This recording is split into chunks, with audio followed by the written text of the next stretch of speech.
Howdy folks, Big Anklevich here. We're back with another episode of That Carnivore Guy. Let's go see what that carnivore guy has been getting up to. That crazy old carnivore guy. What's he been getting up to this week? Let's go see. Hello everybody, it's Marshall Latham here. I'm That Carnivore Guy, and I'm here talking about what I did for, I'm calling it week 4. I don't know how many videos I've done on this, but it's kind of the 4th week of January. I started just before January 2026. For the record. And so yeah, I'm here reporting on week number 4, I guess.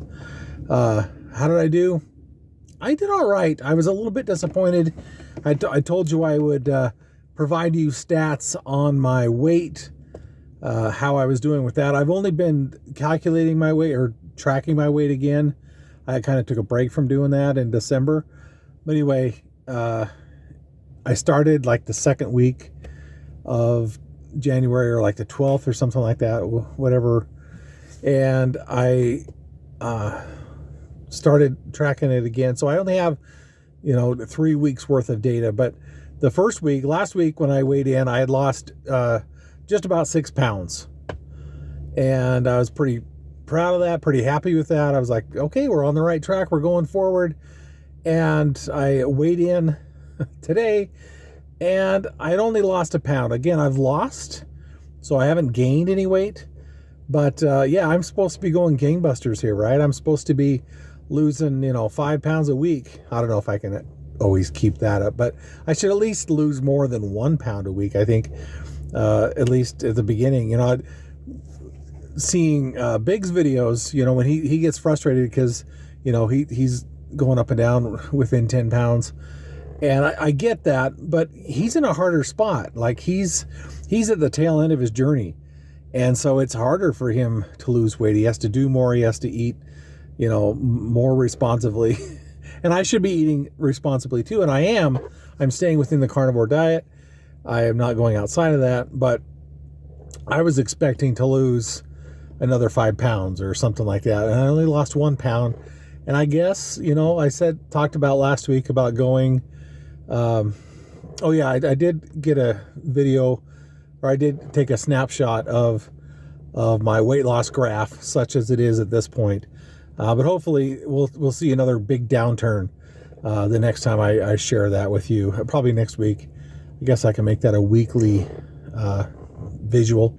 I guess I attribute it to, I have for the last 2 weeks, I haven't been doing a lot of walking. I haven't been getting out and doing more, or walking even, around the office or at the store or my house or anything like that. I haven't been really pushing that. I haven't been focusing on that at all. I'll show you this snapshot of what I did, how many steps I did throughout the week. And it's not impressive. I'm not showing it to you as a brag. I'm showing it to you as a, hey, wait till you see next week when those numbers are even better, and compare the two and see what it was like. So that's why I show you this disappointing stat of my walking for the week. Eating wise, I did really well. I pretty much stuck to the hamburgers every day. One day we had a lunch meeting. It was like a 3-hour meeting, and there was lunch in the middle of it. And I was worried about, I wasn't worried about what it was, because I had already brought stuff and I had eaten beforehand. But it was kind of a taco bar or a nacho bar. It was from Qdoba Grill or whatever. And so they had the nachos, the chips, and they had all the stuff you could put on it. And luckily they had like a shredded pork filling, or they had chicken, but it wasn't like all in sauce and anything like that. So I grabbed a bowl. I didn't put nachos in it. I just put a bunch of chicken in. I put some of the pork in there. I put some sour cream. I put some cheese. I put a little bit of salsa.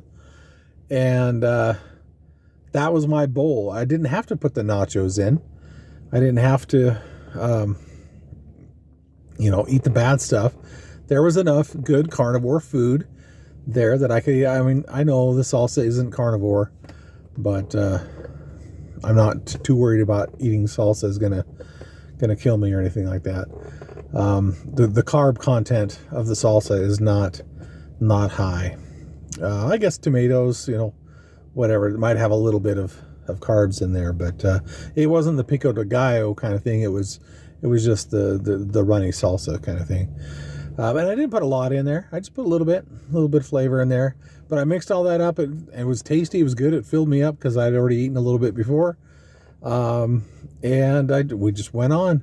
I didn't go back for seconds. I didn't go back for chips or anything like that. So that was a successful, out of the ordinary kind of thing. And it's so funny. There was a lot of stuff around the holidays, a lot of extra food and stuff, but it was easy to kind of avoid that. But I wasn't having lunch meetings. I wasn't having meetups or whatever. But now that I'm starting to track all this stuff again, now I'm having lunch meetings. Now I'm having all that kind of stuff. So, but I guess it's good. It provides me with opportunities to test my skills at avoiding eating the bad stuff when I'm come upon those kinds of situations. Every time I succeed at that, I just,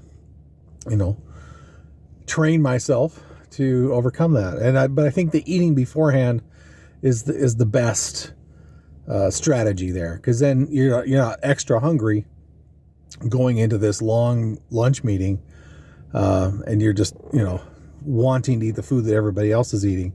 If I already go in having eaten something, then I don't have to worry about that. So we'll see when I start incorporating fasting again. I guess I'll just have to be strategic on the days that I fast. If I'm supposed to fast on a day when there's something like that, I will probably not fast that day. But yeah, that's another thing that I think I can do to really kick this into gear. I haven't been doing any fasting. I've been eating about 2 meals a day. I've been eating hamburgers for lunch. It's quick and easy. It's easy to prepare. One day I didn't have, I was like, oh crap, I don't have anything for tomorrow. So I just cooked up a couple burgers just before I went to bed. Then I had something to eat the next day. And I haven't been eating a lot at night. Just, I've already had a meal, but I need to take food with my medication, and I eat that at night. So I should eat something with that. So that's about it. I feel good about what I'm doing. Even at home, I didn't have anything like, a couple of weeks ago, I had the steak and shrimp. I had some pork belly. Yeah. But even this time at home, I didn't have anything extravagant like that. I just was eating mostly hamburgers and maybe some chicken. I didn't, that was about it. One day, I didn't have anything prepared. Yeah. Friday, I think I didn't have anything prepared, for work. I didn't have any burgers to cook up or anything. And so I just brought a bunch of jerky, and I had some jerky during the day. That was kind of my lunch. I had about 4 pieces of the chomps, and that was it. That was my lunch, and that works, and it's quick and easy and accessible. I'm glad I remembered to bring it. So I'm succeeding. Now that I'm tracking my weight, now that I'm tracking, or at least showing my steps and everything, I think I'll be better, because I'll know that I'm here going to be in these videos, and I'm going to be accountable. Let's see what that graph looks like. Let's, it's like the Jerry Lewis telethon from back in the day. You want to see those numbers go, well, in my case, down. But maybe I can have a drum roll and have Ed McMahon reading off the totals. No, I'm just kidding. But anyway, that's my story for this week, and I'm feeling encouraged. But I need to ramp it up, and that's my plan. And I'll be back next week to talk about it. Hey, stay carnivore, everybody. Okay, Marshall, I want to show you something. I want you to check this out and think about this. Now, you say that at this point in time, you should be just going gangbusters and losing tons of weight because you're right at the start of your journey. Well, let me show you my spreadsheet. This is my spreadsheet from when I started my journey. That's my weight week after week and how much that I lost each week. And if you look at it and you notice the numbers, they're not that impressive either. I lost 1.3 pounds, 0.7 pounds. Then I had one big week of 4.1 pounds. Then back to 1.7, 0.6. Then I had a big week of 4.1. Pretty good week of 3.5, then 2.8, going back down to 1.7, then a little higher. None of these totals are that big. They're not that impressive. Each time they're, sometimes I have good days in a row and or good weeks in a row, and then other times they're terrible. And that's just the way it goes. It's that way from the beginning. And the thing is that you have on and off weeks. One week you're doing really good, then the very next week you don't do good at all. And that's kind of the way our bodies go. They just go in cycles. They they dump a lot of weight at some point. It's like they always talked about the whoosh week. You'd have a whoosh week because your body's getting rid of fat, and replacing it with water until it gets to the point where it can't replace, there's nothing left of the fat, and then it just ditches the water, and you find yourself suddenly losing a whole bunch of weight in 1 week. And, that's just the way it is. Just keep at it. Consistency.